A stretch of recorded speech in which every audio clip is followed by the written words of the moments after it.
Have you ever heard a scream so deep it didn't come from the mouth, but from the soul? That was how Mama Iridi cried the day they came for her firstborn son. Just like they had done to every family before her. Every firstborn. Every single one. Taken by force. No questions asked. No one ever saw them again. Until one day, one child did something no one had ever done. And everything changed. In a quiet village hidden deep inside the heart of Africa, surrounded by thick forests and a river that sparkled like broken glass, there was a law. An old, deadly law. Every family must give up their first child, whether boy or girl, once they turned 12. They called it the exchange. Nobody knew what exactly they were being exchanged for. But the elders would say, "It is the sacrifice that keeps the land safe. Without it, we all die." So, the people kept quiet. They mourned in silence. Because to speak was to disappear. Mama Iridi had heard the stories all her life. She had even watched her neighbor's daughter, Awil, taken away screaming one cold morning. Now it was her turn. Her only son, Obinna, had just turned 12. He was her joy, her laughter in the morning, her hope. And now they were coming for him. The night before the exchange. That night, Mama Iridi did not sleep. She held Obinna close, braiding his hair slowly while humming a song her own mother once sang to her. Oh, why are you crying?" Obinna asked, his voice soft like feathers. She looked at his innocent eyes and smiled with tears. "Because I love you, my son. And tomorrow, the wind will try to blow you away." Obinna didn't fully understand. But deep down, something in him felt wrong. Something felt off. The drums started before the sun rose. The village square was full. The elders were dressed in red and black. Their faces were painted with white clay. And at the center stood a carved wooden cage, covered in black cloth. One by one, families walked forward to surrender their firstborns. No crying. No questions. Only silence. Then came Mama Iridi and Obinna. She held his hand so tight her fingers turned pale. But just as she was about to let go, Obinna spoke. "Wait," he said. Everyone turned. "Please. I had a dream last night." The elders scoffed. A child's dream means nothing. But Obinna was not afraid. "In my dream, I saw the mountain open. And inside, I saw all the firstborns. They were not dead. They were crying, begging to come home." A silence fell over the crowd. One elder stepped forward. His name was Chief Nadazi, the oldest man in the village. He looked deep into Obinna's eyes. "What else did you see, child?" Obinna swallowed. "I saw a white lion with golden eyes. It told me the truth is buried under the elders' feet." People gasped. The drummers stopped. A woman fainted. Chief Nadazi's hands started shaking. His voice cracked. "Who taught you this?" "No one," Obinna replied. "It came to me." Suddenly, another elder stepped forward, Elder Yuzo. His face was pale. His lips trembled. "It is happening again," Elder Yuzo whispered. "What is?" someone shouted from the crowd. And that was when he said it. "The curse is breaking." The people started murmuring.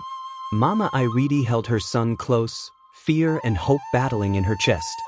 Then Chief Nadazi roared, "Enough! Take the boy!" Two masked guards rushed forward. But something happened. Something no one expected. As they reached for Obinna, the sky grew dark. Not like rain. Like night.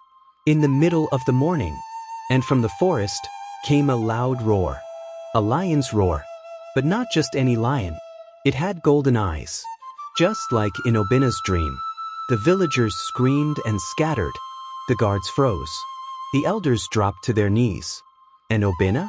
He walked forward, straight toward the forest. What did the lion want? Why did the elders fall to their knees? What is the true secret behind the exchange? And most importantly, will Obinna survive what comes next? Obinna's feet moved like they had a mind of their own. Branches brushed his arms. Leaves whispered secrets in his ears. Behind him, the villagers stood frozen. Even Mama Iridi dared not move, her legs too weak, her heart pounding. But she whispered, "God of my fathers, protect my son." Then, the forest swallowed him whole. Deep inside the forest, by a stream that glowed under the moonlight, the lion waited. It was huge, bigger than any lion Obinna had ever seen in stories or carvings. Its fur was white like cotton. Its eyes, golden, glowing like fireflies trapped in glass. And it spoke, not with its mouth, but with its spirit. Obinna, son of truth, blood of the brave, you have been chosen. Obinna trembled but stood tall. Why me? Because your heart is clean. Because you questioned what others feared to ask. Because the blood of those taken still cries under this land. Then the lion turned, walking deeper into the trees. Follow me. After hours of walking, they reached it, a mountain so high its top kissed the clouds. But this wasn't an ordinary mountain. At its base was a door. A real wooden door, carved with hundreds of names. Obinna leaned in. His eyes widened. He saw them, Achichukwu, all the firstborns that were taken. They are not dead, said the lion. They are hidden, kept here by the oath made long ago by the elders. Obinna's lips trembled. But why would they do that? The lion sat and stared into the night. Then it spoke slowly. Long ago, your village was cursed. A great war had come. Many were dying. So the elders made a deal with a dark spirit from beneath the earth. In exchange for peace, they promised the spirit the soul of the first child from every home. And from that day, peace returned, but at a terrible cost. The spirit kept them alive, trapped in time, waiting for the final one, the last firstborn, to break the cycle. Obinna's hands shook. Me? Yes, Obinna. You are the last firstborn, and the only one who has ever dared to speak. The lion stood. Behind this door, they sleep. To wake them, you must go in. But once inside, you cannot return the same. Obinna blinked. What do you mean? Inside the mountain, time stops. Fear becomes real, and truth becomes pain. If your heart is not strong, you will be trapped like them. But if you succeed, you will bring them back, and your village will be free forever. Obinna looked down at his hands. He thought of his mother. He thought of a wheel. He thought of all the children taken. Then he nodded. I will go. The lion growled softly. The ground shook. The door creaked open, slowly, and a bright light spilled out, blinding everything for a moment. Obinna stepped forward. One step, then the door slammed shut behind him, and the lion disappeared into the night. It was dark, silent. Then Obinna heard it. Voices. Hundreds of voices. Crying, whispering, screaming. He ran toward the sound, his heart racing. Then he saw them. Children. So many children. Frozen. Standing like statues with tears in their eyes. And then, a shadow appeared behind them. Huge. With horns. And burning red eyes. You are not supposed to be here, the shadow growled. You have broken the pact. Obinna stood his ground. My name is Obinna, and I've come to take them home. The shadow laughed, a laugh that shook the whole mountain. Then come and pay the price. The shadow circled Obinna slowly. Its voice was like thunder, cold and deep. Many have come, none have left. Do you think you are stronger than the elders who bowed to me? Obinna's hands shook, but he held his ground. I'm not stronger, but I am not afraid of you. The shadow hissed. Then you are foolish. Suddenly, a burst of wind slammed Obinna to the ground. The ground cracked. The walls echoed with laughter. Behind him, the children remained frozen, their eyes begging for help but their mouths unable to speak. The shadow pointed toward a large black stone in the center of the cave. Touch that stone, and you will face 3 trials. One for the past, one for the present, one for your future. Pass them all, and the children go free. Fail, and you join them forever. Obinna took a deep breath. He thought of Mama Iridi, her tears. He thought of a wheel, her scream. He thought of the lion and the golden eyes that believed in him. He walked forward and touched the stone. Obinna opened his eyes, and he was back in the village. But it wasn't the same. The sky was red. The people moved like shadows. He saw the elders when they were young, kneeling before a tall creature with fire in its mouth. Save us from war, they begged. Then give me your firstborns, the creature said. Every 12 years. Or I take all.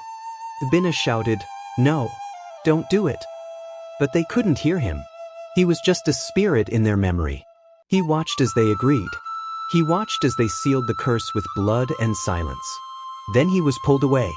Now he stood before his mother, but she was tied up, her mouth gagged, her eyes filled with tears. Chief Nadazi stood behind her with a knife. Give up your journey, Obinna, the elder said. Come back. Let the curse continue, or we take your mother. Obinna fell to his knees.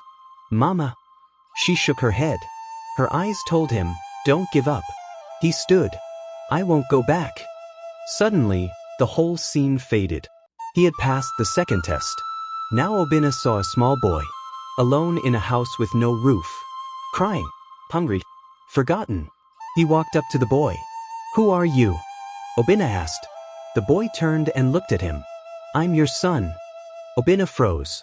The boy said, if you break the curse today, you will never see me. You will never be a father. That is the price. Obinna dropped to his knees. Tears ran down his face. The final price was everything. The shadow appeared again. Now choose. Go back and save your future, or stay and save your people. Obinna looked back at the frozen children. He looked at the boy. I choose them. He touched the black stone again. There was a loud scream. The mountain shook. The children gasped. Air returned to their lungs. One by one, they began to move. A wheel opened her eyes. Obinna collapsed. The earth cracked open in front of the elders. A golden light exploded from the forest. And suddenly, they saw them. All the firstborns. Walking. Talking. Alive. Led by Obinna, who was now glowing. Mama Iridi screamed and ran to hug him. But the golden light grew brighter. Obinna disappeared. The sun rose gently over the hills. Birds chirped for the first time in weeks. The air was lighter. Children laughed again. Mothers wept with joy. The mountain was silent, but Obinna was gone. Mama Iridi sat on the dusty ground in front of their hut. She didn't smile. She didn't eat. She just stared at the forest. Every single child had returned, except hers. Villagers brought food, water, kind words. But she only said one thing over and over again. Bring me my son. Bring me Obinna. One night, as the village slept, the white lion with golden eyes returned. It stood outside Mama Iridi's hut, watching her silently. She came out slowly, eyes swollen from crying. Where is he? She whispered. The lion bowed its head. He chose the path no one ever dared. He walked into the mouth of sacrifice and did not come out. He became the bridge, the one who paid the final price. Obinna is gone, Mama Iridi. Her knees gave way. She fell, clutching the sand, screaming his name. Years passed. The village moved on. The mountain was sealed forever. The firstborns grew older. Some had children. Some left. Some forgot. But one day, a group of hunters found something in the forest. A small stone, glowing faintly. Carved into it were the words, "For every child that laughs, I gave my voice. For every heart that beats, I gave my own. Don't forget me. My name is Obinna." They brought it back to the village. But Mama Iridi had already gone blind from crying. She touched the stone, and for the first time in years, she smiled. Then she whispered, "He's still here, watching us." At the edge of the forest, where the river meets the sky, a boy in white stands barefoot, staring into the water. His face is calm. His eyes glow faintly gold. The wind blows. Trees bend. Birds stop flying. But only the wise can see him. Only the broken-hearted can feel him. Obinna lives, not in body, but in spirit. In every whisper. In every brave child. In every mother's prayer. He never came home, but he saved everyone else. Not all heroes wear crowns. Some wear pain and never return. Rest in peace, Obinna, the boy who gave everything.